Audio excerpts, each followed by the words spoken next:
पढ़ने चल रहे हैं भ्रमर गीत का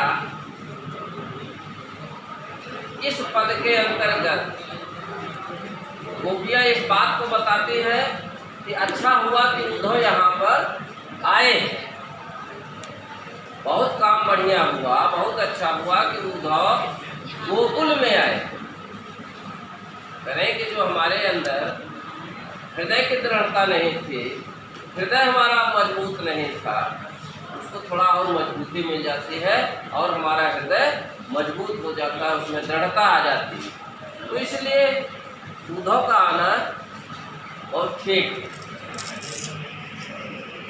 उद्धव भली भई ब्रज आए, वेद कुलाल कीन्हे कांचे घटते तुमान पकाए। कहते हैं कि उद्धव भली भई, अच्छा हुआ कि आप ब्रज आए, ब्रज आपका आना अच्छा हुआ कि आप यहाँ इस क्षेत्र में आए हैं। विधि कुलाल कीन्हे काचे, ब्रह्मा रूपी कुम्हार ने हमारे शरीर का जो निर्माण किया, ऐसा लगता है वो बता रहे हैं जैसे कच्चे घड़े का निर्माण करता है कुम्हार, उसी कच्चे घड़े की तरह हमारे शरीर का निर्माण किया। मतलब हमारे अंदर अभी भी उतनी मजबूती नहीं थी। ब्रह्मा रूपी कुम्हार ने हमारे शरीर रूपी कच्चे घड़े का निर्माण किया था। ते तुम आन पकाए, उस घड़े को आकर के आपने, तुम उद्धव के लिए कहा गया, ते तुम आन पकाए, उस घड़े को आकर के आपने पका दिया। कुम्हार घड़ा बनाता है, मिट्टी का घड़ा बनाता है, फिर उसको आग में पकाता है ना, तब जाकर के वो मजबूत हो जाता है। तो ठीक उसी तरह से कह रहे हैं कि आप आए, हमारा शरीर जो था उसी कुम्हार के मिट्टी के कच्चे घड़े की तरह था, जिसको ब्रह्मा जी ने बनाया था। उस घड़े को आकर के आपने पका दिया, अर्थात उसको और मजबूती प्रदान कर दी, हमारे हृदय में और दृढ़ता आ जाती। रंग दीनो हो कान सांवरे, अंग अंग चित्र बनाए। कभी कभार आप लोग देखते होंगे घड़े को रंगा जाता है, उसको पकाया गया, पहले कच्ची मिट्टी से उसको बनाया गया, फिर उस घड़े को पकाया जाता है, फिर उसकी रंगाई होती है, चित्र बनाए जाते हैं ताकि घड़ा सुंदर और आकर्षक दिखे। तो ठीक उसी तरह से रंग दीनो हो कान सांवरे, सांवरे ने मतलब भगवान कृष्ण ने उसको रंग दिया, उसको सजाया, अंग अंग चित्र बनाए, और प्रत्येक अंग में प्रत्येक जगह करें तो उसको चित्रों से आकर्षित कर दिया है, चित्र बना करके उसको और खूबसूरती आपने प्रदान की है। पाते गरे न नयन नेहते, अवधि अटा परछाए। कह रहे हैं कि जैसे नेत्र से जो आंसू निकल रहे हैं, नेत्र से निकलने वाले आंसुओं से शरीर रूपी घड़ा जो है वो गल न जाए, इसलिए उद्धव ने आकर के उसको पकाया, उसको मजबूती दी। अब जब नेत्रों से आंसू निकलेंगे, क्योंकि भगवान कृष्ण मथुरा गए हुए हैं, उनके वियोग के चलते हम लोग दुखी हैं, पीड़ित हैं, हमारे नेत्रों से निरंतर आंसू निकल रहे हैं, तो उन आंसुओं से हमारे जो घड़ा रूपी शरीर है, घट रूपी शरीर है, वो गलने न पाए, उससे वो नष्ट न होने पाए, इसलिए उन्होंने क्या किया, अवधि अटा पर छाए।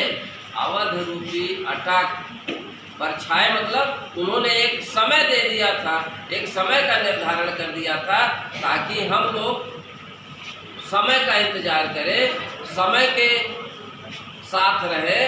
जब भगवान कृष्ण मथुरा गए थे, उन्होंने हम लोगों को समय दिया था कि हम इतने दिनों के बाद यहाँ पर वापस गोकुल में चले आएंगे।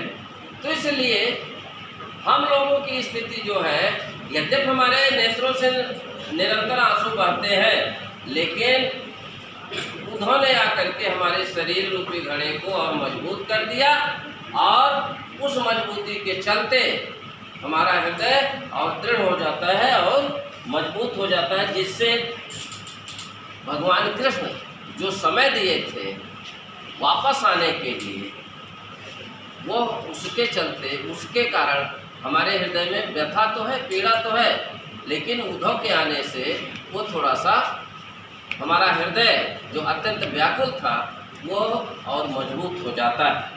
ब्रजकर आवा जोग कर ईंधन सूरत आन सुलगाए। घड़ा बनता है, कच्चा घड़ा बनाया जाता है मिट्टी का, और कुम्भकार लोग क्या करते हैं, उसको आग जलाते हैं, उसमें उस मिट्टी के घड़े को या मिट्टी के बर्तन को रखते हैं, और उस अग्नि से, उस आग से वो कच्चा घड़ा या जो भी बर्तन मिट्टी का होता है वो पक जाता है। तो करा ब्रजकर आवा योग कर ईंधन सूरत आन सुलगाए। उद्धव ने यहाँ आकर के क्या किया, संपूर्ण ब्रज क्षेत्र को आवा बना दिया। आवा जो कुम्भकार लोग बनाते हैं, जो एक व्यवस्था देते हैं जिसको हम लोग गांव में आवा कहते हैं, तो उसको संपूर्ण ब्रज क्षेत्र उस आवा के रूप में जान लिया जाए, मान लिया जाए, और योग करे इधर। उद्धव जो अपने योग विद्या लेकर आए हैं, वह योग विद्या हमें शांत नहीं कर पा रही, बल्कि हमारे अंदर और पीड़ा उत्पन्न कर रही है। उससे हमारे अंदर एक जलन सी और उत्पन्न हो रही है, वो हमारे लिए बहुत घातक हो रहा है। तो कह रहे हैं कि वह योग संपूर्ण ब्रज क्षेत्र है। हमार उद्धव की योग विद्या ईंधन सूरत आने सुलगाए। और जब भगवान कृष्ण की याद आती है, उनका जब हम स्मरण करते हैं, सूरत का मतलब स्मरण करते हैं, तो उनका स्मरण, ये सारी चीजें मिल करके उस ब्रज क्षेत्र को, जिसको अमवा कहा जा रहा है, उसको जला देती हैं, अग्नि प्रज्वलित हो जाती है, और अग्नि प्रज्वलन के माध्यम से हमारे घड़ा रूपी जो शरीर है वो और मजबूत हो जाते हैं। फूंक उसास विरह प्रजनन संग ध्यान दरस सियराए। और आखिरी में क्या होता है, धीरे धीरे वह अग्नि 2-3 दिन के बाद, 4 दिन के बाद वो धीरे धीरे अग्नि शांत होती है। सियराए मतलब होता है शांत हो जाना, मध्यम पड़ जाना या शांत हो जाना। तो फूंक उसास विरह प्रजनन संग ध्यान दरस सियराए। विरह रूपी, विरह के कारण जो कष्ट है, पीड़ा है, उसके चलते जो अग्नि प्रज्वलित हुए थे, ध्यान दरस सियराए, ध्यान इत्यादि के माध्यम से, दर्शन के माध्यम से वो धीरे धीरे सियराए, वो धीरे धीरे शांत पड़ जाती है। और भरे सपूरन सकल प्रेम जल छुअन न काहू पाए।